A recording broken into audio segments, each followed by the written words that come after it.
दोस्तों, आप सबका बहुत बहुत स्वागत है। आप देख रहे हैं YouTube channel diploma updates rice विजेता के साथ। दोस्तों, बगैर वक्त जाया किए हमने चलते हैं आज के टॉपिक की ओर। So let's go.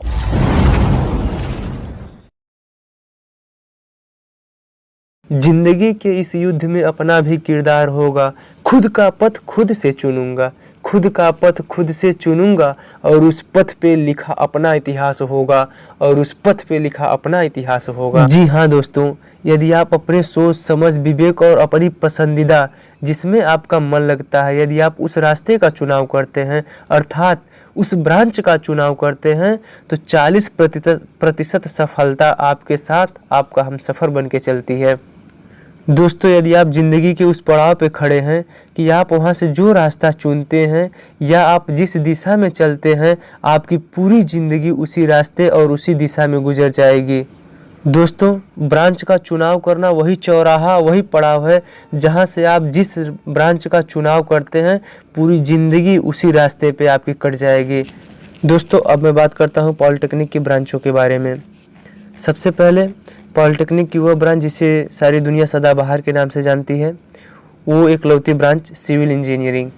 UP polytechnic में सिविल की 2 ब्रांचें चलती हैं, सिविल जनरल, सिविल एपीसी। यदि मैं सिविल की फील्ड की बात करूं तो सिविल का कार्य क्षेत्र बहुत बड़ा है। अगर मैं इसके बारे में यहाँ पे बात करूँगा तो वीडियो बहुत बड़ी हो जाएगी। दोस्तों, सिविल की हर पहलू हर किस्से को जानने के लिए देखिए हमारी video information of civil branch by Rais विजेता।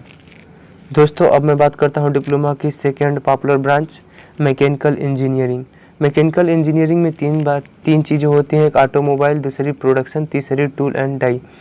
मैकेनिकल उन लोगों को चुनाव करना चाहिए जो कि गाड़ियों में रुचि लेते हैं, इंजन वगैरह में रुचि लेते हैं, रिंच पिलास के बारे में तमाम चीज़ें होती हैं जो बहुत ही बेहतरीन नेशनल इंटरनेशनल लेवल पे आपको जॉब मिल सकती है आपकी योग्यता के अकॉर्डिंग। मैकेनिकल के हर एक पहलू को जानना चाहते हैं तो आप देखिए हमारी video information of mechanical branch by Rais विजेता।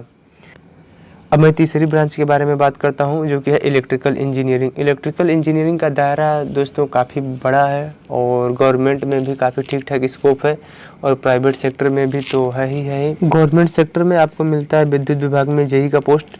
इसके बारे में अगर यदि आप और कुछ जानना चाहते हैं तो आप देखिए information of electrical engineering by Rais Vijeta. दोस्तों, अगली branch electronics and the communication engineering, जिसमें कि आपको डिजिटल इंडिया, फ़ोन कैसे बना, टीवी कैसे आई, रेडियो की उत्पत्ति क्या है, इन सब का मानव के जीवन में प्रयोग, इसकी योगदान और बहुत सारी बातें। और अगर आप इसके बारे में और कुछ जानना चाहते हैं तो देखिए आप information of electronics and communication engineering by Rais Vijeta. अब मैं बात करता हूँ अगली ब्रांच कंप्यूटर साइंस यानी CS, सॉफ्टवेयर बनाना, कोडिंग करना और बहुत सारी बातें। दोस्तों, सबसे बड़ी चीज़ कंप्यूटर साइंस की खासियत ये है कि आप एक अच्छा खासा सॉफ्टवेयर अपग्रेड करते हैं, बनाते हैं, तो जो कि हर इंसान अपने जीवन में उस सॉफ्टवेयर का यूज करता है, तो आप पूरी ज़िंदगी बड़ी खुशहाल गुजार सकते हैं सिर्फ और सिर्फ एक सॉफ्टवेयर से। कंप्यूटर साइंस का दायरा इतना बड़ा है, प्राइवेट सेक्टरों में तो बहुत ही ज़्यादा डिमांड है आप, और बहुत बेहतरीन ब्रांच है। दोस्तों, इस ब्रांच के बारे में ज़्यादा कुछ जानना है तो देखिए information of computer science by Rais Vijeta. दोस्तों, मेरी जो ये वीडियो इसमें मैं बताना चाहता हूँ आप लोगों को डिप्लोमा के ब्रांचों के बारे में नाम, और ये बात हर बार कहना कि आप इस ब्रांच के बारे में ये जानने के लिए ये करिए। आप जिस भी ब्रांच में रुचि लेते हैं, आप जिस भी ब्रांच की जानकारी जानना चाहते हैं, उस ब्रांच का नाम लिखिए बाय रईस विजेता। आपको वीडियो अब मिल जाएगी, आप पूरी तरीके से जानकारी ले लीजिए। अब मैं सीधा सीधा आप लोगों के डिप्लोमा की ब्रांचों से रूबरू कराता हूँ, उनके नामों से अवगत कराता हूँ। अगली ब्रांच इंफॉर्मेशन टेक्नोलॉजी। प्राइवेट और गवर्नमेंट दोनों में इसका स्कोप है। हाँ, थोड़ी सी गवर्नमेंट सेक्टर में कम है लेकिन प्राइवेट सेक्टर में बहुत बेहतरीन स्कोप है। आगे बात करते हैं केमिकल इंजीनियरिंग। केमिकल से आप लोग परिचित ही हैं। दुनिया की हर एक चीज़ में आजकल केमिकल मिल रहा है, पेन की स्याही से लेके घर की रसोई तक। आप केमिकल का जलवा देख ही रहे हैं, बेहतरीन स्कोप केमिकल में भी है, आप कर सकते हैं।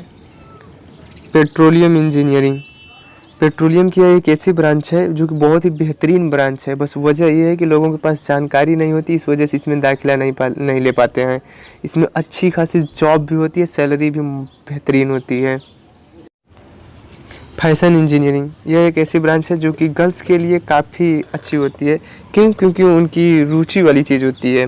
इस वजह से फैशन इंजीनियरिंग काफ़ी बेहतर साबित होती है गर्ल्स के लिए।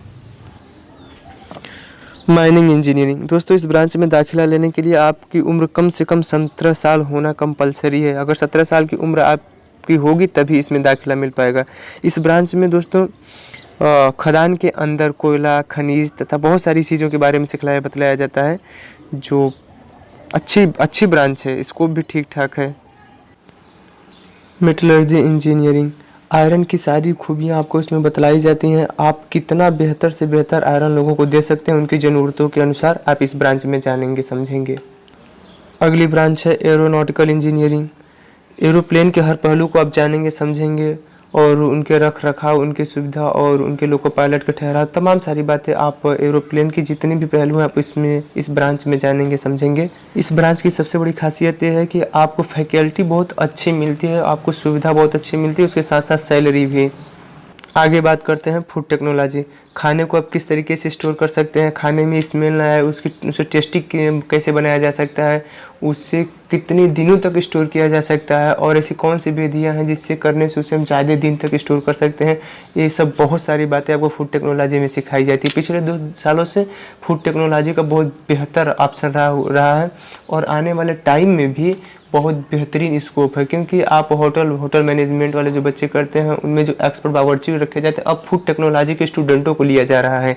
क्यों? क्योंकि कहीं ना कहीं वो इनसे बेहतर साबित होते हैं। हर एक होटल में एक फूड टेक्नोलॉजी एक्सपर्ट रखा जाता है। Dairy technology and engineering, dairy technology में डिप्लोमा करने वाले बच्चों को बहुत अच्छी अच्छी कंपनियों में जॉब मिलता है। For example Parle, Amul, Britannia, Nestle तो काफ़ी की बहुत अच्छी और बहुत बड़ी कंपनी है।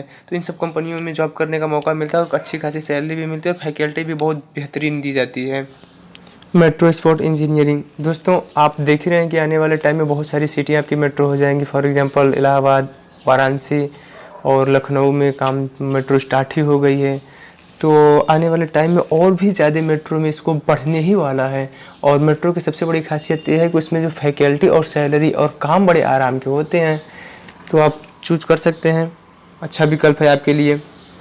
प्लास्टिक इंजीनियरिंग दोस्तों, आज झाड़ू से लेके घर के थाली तक की चीज़ें प्लास्टिक की मिलने लगी है। इसका सबसे बड़ा रीज़न ये है क्योंकि किफ़ायती कीमत पे, कम से कम कीमत पे अच्छी चीज़ें मिल जाती हैं, जिनकी सर्विसबिलिटी यानी आयु जिसे आप कहते हैं बहुत काफ़ी टाइम तक चलती रहती हैं। तो इस वजह से प्लास्टिक की भी डिमांड बढ़नी ही बढ़नी है, और आने वाले टाइम में भी और ज़्यादा बढ़ने वाली। क्यों? क्योंकि प्लास्टिक की जितनी खूबसूरत चीज़ें आपको मिल जाती हैं और अधिक टाइम तक आप उसे चला सकते हैं, सामर्थ्य उसकी ज़्यादा होती है, इस वजह से प्लास्टिक की डिमांड बढ़ेगी ही बढ़ेगी। आगे चलते हैं और हम बात करते हैं प्रिंटिंग इंजीनियरिंग। प्रिंटिंग इंजीनियरिंग की पूरी एशिया में 2 या 3 कॉलेज है, एक इलाहाबाद में है और 2 और कहीं भी हैं। तो सबसे बड़ी इसकी खासियत ये है कि प्रिंटिंग में आपको आरबीआई, गवर्नमेंट सेक्टर में आरबीआई में जॉब मिलती है, भारतीय रिजर्व बैंक में, नोट की छपाई के लिए। और फॉरेन कंट्री में प्रिंटिंग के स्टूडेंटों को हायर किया जाता है, और हायर इसलिए किया जाता है कि प्रिंटिंग के बच्चे वहाँ इसी काम के लिए, क्योंकि विदेश में इन सब कामों के लिए ज़्यादातर लोग रखे जाते हैं, वहाँ ये प्रिंटिंग का काम बहुत खूबसूरती से लोग करते हैं। अगली बात हम करते हैं लेदर इंजीनियरिंग। लेदर की ब्रांच तो थोड़ा सा जॉब अपने इंडिया में कम है, प्राइवेट सेक्टरों में है, लेकिन फॉरेन कंट्री में प्राइवेट सेक्टरों में जॉब बहुत बेहतरीन और अच्छी मिलती है, सैलरी बहुत अच्छी मिलती है लेदर वाले लोगों के लिए। और अपने यहाँ यूपी में लेदर की कई कॉलेजें हैं, गवर्नमेंट कॉलेज हैं। एक आगरा में जहाँ मैं हो आया हूँ, आगरा में बहुत अच्छी है, और वहाँ से जो वहाँ कैंपस सिलेक्शन बहुत बेहतरीन हुआ है आगरे वाले का। ये थी पॉलिटेक्निक की कुछ ब्रांचें, इसके अलावा भी बहुत सारी ब्रांचें हैं। अगर दोस्तों आप किसी को पर्टिकुलर किसी ब्रांच में दिक्कत कुछ जानना चाहते हैं तो आप कमेंट्स करिए, मैं पूर्णतः जानकारी के साथ आप लोगों के निवारण के लिए हाजिर रहूँगा। दोस्तों, यदि आप हमारे चैनल को सब्सक्राइब कर लिए हैं तो उसके लिए सहृदय धन्यवाद।